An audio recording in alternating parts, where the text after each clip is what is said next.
Hello Dhani's kitchen ചാനലിലേക്ക് എല്ലാ കൂട്ടുകാർക്കും സ്വാഗതം. വളരെ ടേസ്റ്റി ആയിട്ട് വളരെ എളുപ്പത്തിൽ ഇന്നൊരു കടലക്കറി ഉണ്ടാക്കുകയാണ് കേട്ടോ. അപ്പോൾ ഇത് വളരെ എളുപ്പമാണ്.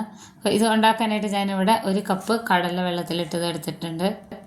2 സവാള, ഒരു തക്കാളി, ഒരു ഉരുളക്കിഴങ്ങ്, ഒരു ക്യാരറ്റ്, 4 പച്ചമുളക്, ചെറിയ കഷ്ണം ഇഞ്ചി ചതച്ചത്, കറിവേപ്പില, ഇത്രയാണ് എടുത്തിട്ടുള്ളത് കേട്ടോ. ഇത്ര ഐറ്റംസ് മതി. ഇനി ഞാൻ കുക്കർ സ്റ്റൗവിൽ വെച്ചിട്ടുണ്ട്. ചൂടായി വരുമ്പോൾ 1/4 കപ്പ് സൺഫ്ലവർ ഓയിലോ അതല്ലാന്നുണ്ടെങ്കിൽ വെളിച്ചെണ്ണ എടുക്കാം കേട്ടോ. ഇത് അളന്നെടുത്തതാണ്.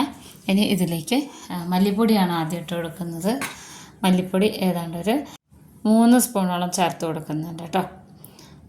മല്ലിപ്പൊടി ഇട്ടെടുത്തതിന് ശേഷം ഞാനിവിടെ പെരിഞ്ജീരകത്തിൻ്റെ പൊടി 1/2 സ്പൂണ്, കുരുമുളക് പൊടി 1/2 സ്പൂണ്, ഗരം മസാല 1/2 സ്പൂണ്, 1/2 സ്പൂണോളം മുളക് പൊടി, ഇത്രയാണ് ചേർത്തിട്ടുള്ളത് കേട്ടോ.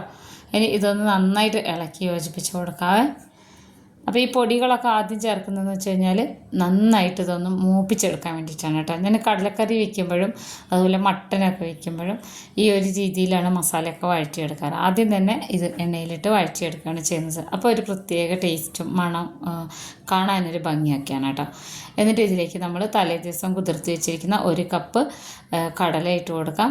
പിന്നെ നമ്മൾ എടുത്ത് വെച്ചിട്ടുള്ള വെജിറ്റബിൾസ് ഒക്കെ ഇട്ട് കൊടുക്കാം കേട്ടോ. ഉരുളക്കിഴങ്ങ്, ക്യാരറ്റ്, പിന്നെ 2 സവാള. 2 സവാളയുടെ പകരമായിട്ട് നമ്മൾ ചേർക്കുന്ന ഓരോ ഐറ്റങ്ങളാണ്. അപ്പോൾ ക്യാരറ്റും ഉരുളക്കിഴങ്ങും ഓരോന്നാണ് എടുത്തിട്ടുള്ളത്. പച്ചമുളക്, ഇഞ്ചി, തക്കാളി, ഇതെല്ലാം ഒരുമിച്ച് ചേർത്ത് കൊടുക്കണം കേട്ടോ. പിന്നെ കറിവേപ്പില.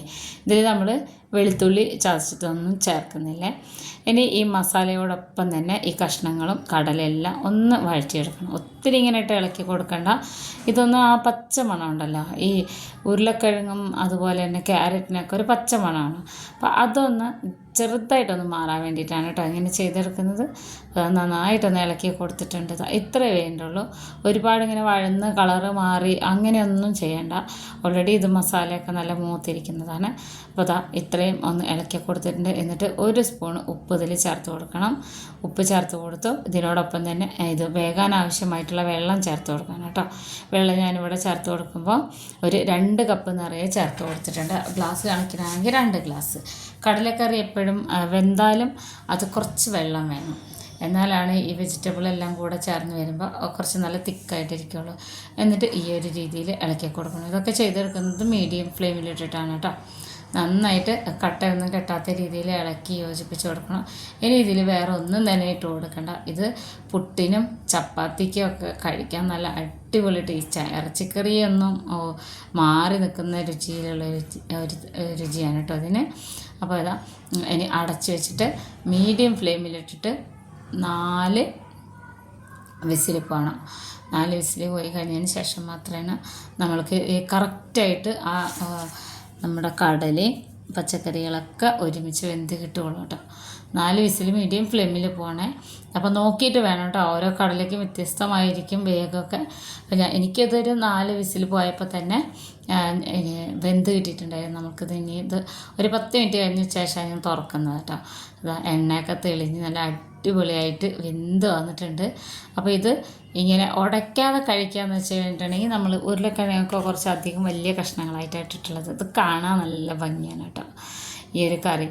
അപ്പോൾ അത് അത്യാവശ്യം നന്നായിട്ട് വെന്ത് വന്നിട്ടുണ്ട്. ഇനി ഇത് നമുക്കൊന്ന് ഈ തവി വെച്ചിട്ടൊന്നിങ്ങനെ ഉടച്ചു കൊടുക്കാം. എല്ലാ കഷ്ണങ്ങളും ഒന്നും ഉടച്ചു കൊടുക്കണ്ട. നമുക്ക് ഉടച്ചു കൊടുക്കേണ്ടത് ഉരുളക്കിഴങ്ങ് മാത്രം.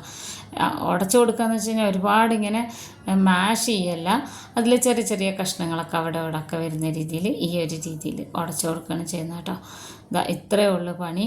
നന്നായിട്ട് ഉടച്ചു കൊടുക്കുമ്പോൾ ഇങ്ങനെയാണ് ഇരിക്കുക. അപ്പോൾ ഞാൻ ഉടച്ചു കൊടുത്തിട്ടുണ്ട് കണ്ടോ. കറി നല്ല തിക്കായിട്ട് വന്നിട്ടുണ്ട്. നല്ല അടിപൊളി രുചിയാണ് കേട്ടോ ഇതിന്. ഇത് കാലത്ത് പുട്ടിൻ്റെ കൂടെ അല്ലെങ്കിൽ ചപ്പാത്തിയുടെ കൂടെ ഒക്കെ കഴിക്കാൻ നല്ല ടേസ്റ്റാണ്. ശരിക്കും മട്ടൻ കറി, ചിക്കൻ കറിയൊക്കെ വറുത്തരച്ച് വെച്ച പോലത്തെ ഒരു ടേസ്റ്റും കളറൊക്കെയാണ്. എല്ലാവരും ഉണ്ടാക്കി നോക്കണേ. വീഡിയോ ഇഷ്ടപ്പെട്ട ചാനലൊന്ന് സബ്സ്ക്രൈബ് ചെയ്ത് വയ്ക്കണം. അതുപോലെ ഈസി റെസിപ്പീസുമായിട്ട് അടുത്ത വീഡിയോയിൽ കാണാം.